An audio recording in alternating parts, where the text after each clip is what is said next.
Les représentants du patronat et des syndicats ont été reçus ce matin par Elisabeth Borne à Matignon, une première depuis la loi sur la réforme des retraites. La réunion d'aujourd'hui marque l'échec consternant des 100 jours annoncés par le président de la République. Les communicants de l'Élysée voulaient nous vendre aujourd'hui un pacte. Nous avons refusé ce festival de langue de bois et exigé des actes concrets. Plus de 3 jours après la disparition d'Émile, l'enquête de terrain n'a rien donné. Accident, homicide, enlèvement, toutes les hypothèses restent étudiées par le parquet. Il y a des brindilles. Il y a des brindilles. Il y a des brindilles. Mimi? T'es pas loin, t'es pas loin. Mimi? Il est là, il est là, il est là. Aucun indice, reconnaît le procureur de la République. La commune est aujourd'hui vide et bouclée. Les enquêteurs vont maintenant analyser les données récoltées et puis une cellule d'enquête nationale a été sollicitée.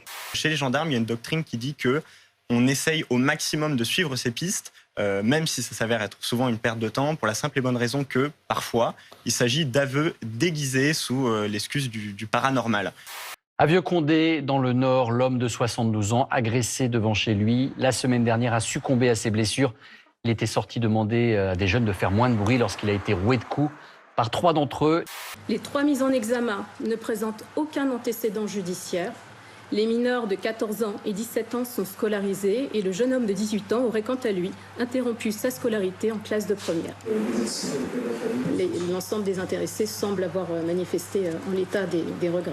Il y a Éric Zemmour qui, lui, y voit un francocide. Il l'a tweeté, Éric Zemmour, pour Reconquête, Philippe est victime d'un francocide. Est-ce que vous êtes en train de dire que la société française est raciste ? Il y a toujours eu du racisme. Oui, la société française est raciste, mais il y a toujours eu du racisme. La société française est raciste. On l'est tous un petit peu, on a tous un rapport à la différence, hein, à l'altérité. Éric Zemmour, ce qu'il veut dire, si je décrypte, c'est que c'est probablement des enfants, si je suis sa rhétorique habituelle, qui sont de la 2e, 3e génération d'immigration, sauf qu'a priori, c'est pas le cas.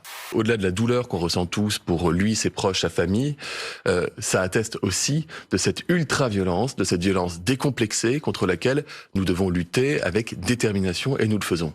Ce qui serait nécessaire dans une situation de crise majeure pour le pays, de crise de l'autorité, on l'a vu, de crise à l'école, une école qui s'effondre, et c'est aussi une des causes de ce qui s'est passé la semaine dernière, alors que le ministre de l'Éducation nationale, qui est nullissime.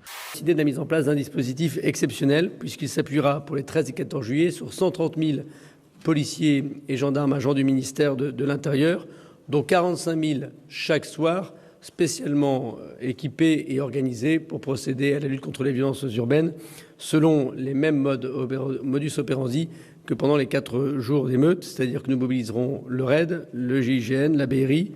C'est terrible, c'est de dire à quel point quel effondrement on en est arrivé sur ces questions essentielles d'autorité de l'État. C'est-à-dire qu'on a peur de ne pas être capable de maintenir l'ordre sur des événements festifs. C'est vraiment la communauté nationale qui est atteinte. Un jour qui devrait être un jour de liesse, la communauté nationale risque de ne pas l'être. Et on a raison d'avoir des inquiétudes. Un dispositif conçu pour dissuader, disperser, interpeller, avec une mobilisation forte évidemment des effectifs. Petit événement à Nancy, un phallus de titan est en floraison pour la première fois depuis son arrivée au Jardin botanique en 2018. Un phénomène qui a ses désagréments puisqu'il dégage une odeur de viande avariée, et oui. Je n'ai pas coutume de repousser des choses qui ne sont pas programmées. Je crois avoir fait 2 fois des interviews du 14 juillet, donc vous m'accorderez à avoir une certaine liberté avec cette pratique. Vous aviez évoqué le 14 juillet. Oui, j'ai dit que je ferai un point autour du 14 juillet. Je vous rassure, je ferai un point autour du 14 juillet.